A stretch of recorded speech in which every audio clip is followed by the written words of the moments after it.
प्रश्नों की शुरुआत तो हुसैन ने कमलेश जी के सवाल से ही कर दी है।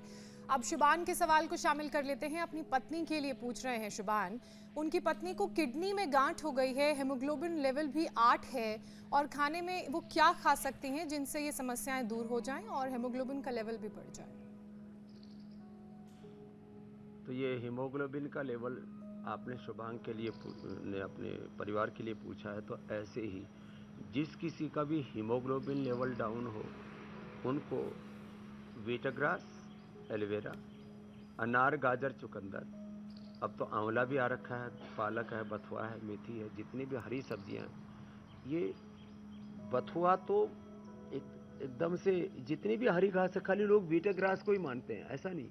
जितनी भी हरी सब्जियां सबसे ये तो संजीवनी का काम करता है। ग्रीन हीमोग्लोबिन ही है, बस बॉडी उसको थोड़ा कन्वर्ट कर देती है। जैसे गाय हरा घास खाती है तो दूध में कन्वर्ट कर देती है।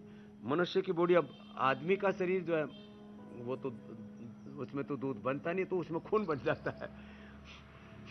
तो ये हीमोग्लोबिन के लिए परम औषधि है। खजूर, मुनक्का, अंजीर सुबह सुबह खाते हैं, परम औषधि है। रात को गुड़ी पानी में भिगो दो तो सुबह गर्मी नहीं करता है, फिर उसी को पी लो, उसी से हीमोग्लोबिन बढ़ जाता है। गन्ने का जूस ही पी लो, उससे हीमोग्लोबिन बढ़ जाता है। और किडनी की गांठ के लिए तो कपालभाति करना पड़ेगा आधा आधा घंटा। किडनी में गांठ हो, यूट्रस में, ओवरी में गांठ हो, लिवर में गांठ हो, ब्रेस्ट में, ब्रेन में, आजकल तो हाथों में, पैरों में, पूरे शरीर में बेनाइन, मैलिग्नेंट या टीबी को कोई भी गांठ है ना, वो पूरी तरह से मेल्ट हो जाती है कपालभाति से। बाकी 3 औषधि इसके लिए बहुत ज़बरदस्त है।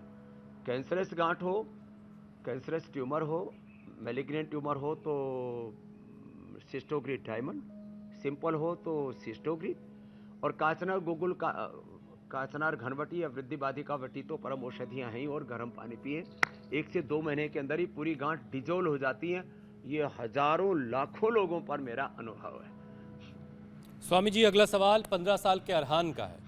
अरहान के मसूड़े बहुत कमज़ोर हैं और मसूड़ों से खून भी आता है उनको, तो ये परेशानी कैसे दूर होगी? सिर्फ 15 साल की उम्र। ये बचपन में अरहान से लेकर के ये बहुतों को ये दिक्कत होने लग गई। आजकल छोटे छोटे बच्चों की मसूड़े खराब हो गई। एक तो बच्चे चाहे दूध पी रहे हैं, चाय पी रहे हैं, कॉफ़ी पी रहे हैं, कुछ भी खा रहे हैं, फल खा रहे हैं, खाना खा रहे हैं, उसके बाद अक्सर कुल्ला नहीं करते। तो सब बच्चे कुल्ला जरूर किया करें, कुछ छोटी छोटी आदत डालें। पहले हम छोटे बच्चे थे और खाना खा करके जब कुल्ला नहीं करते थे तो बोला ऐसे झूठे मुंह बाहर जाओगे तो भूत लग जाएगा। अब भूत तो कहीं लगा नहीं, लेकिन जो है दांतों में जो जिसको कीड़ा कहते हैं वो कीड़ा भी नहीं लगता। दरअसल अंदर से कैविटी तैयार हो जाती है, दांत खराब हो जाते हैं।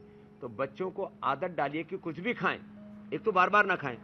आजकल तो बच्चे सुबह से शाम तो कुछ ना कुछ, कभी मुंह में टॉफी, कभी बिस्किट, कभी कुछ, और माँ बाप भी ऐसे ही, हाँ बच्चा मांग रहा है। अब मैं, वो बच्चे के हितैषी नहीं, वो बच्चे के दुश्मन है, बैरी हैं। वो अविवेकी मूर्ख माता पिता हैं जो बच्चों को बार बार खिलाते हैं।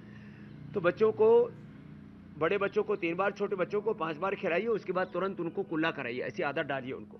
फिर अब जो गड़बड़ आ गई है तो दिव्य दंतमंजन, दंतकांति, सब दंतकांति जूनियर, अब इतने विकल्प हैं वो। और यदि थोड़े समझदार बच्चे हैं तो नीम की बबूल की दातूनी कर लें, या अपमार्ग की दातून कर लें, या एलोवेरा को मुंह में डाल करके थोड़ा चबा लें। उससे ये दांतों का पायरिया, दांतों के मसोड़ों की सूजन, ये सब दूर हो जाती है। और दांतों को अच्छी तरह से क्लीन किया करें, क्योंकि दांतों के बीच में जो गैप होते हैं वहाँ जो कचरा फंसता है वो उनके लिए खतरा बन जाता है।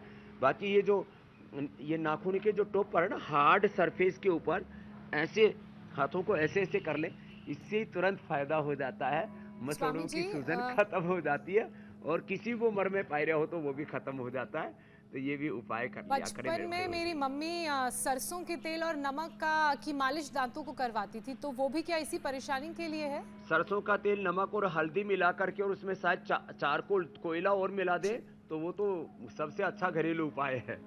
ठीक कहा आपने जो सुना। मंजन, और बचपन में ये मंजन कई बार हम लोगों ने भी किया है। कई बार जब पेस्ट खत्म हो जाता तो इसका सहारा लिया जाता था।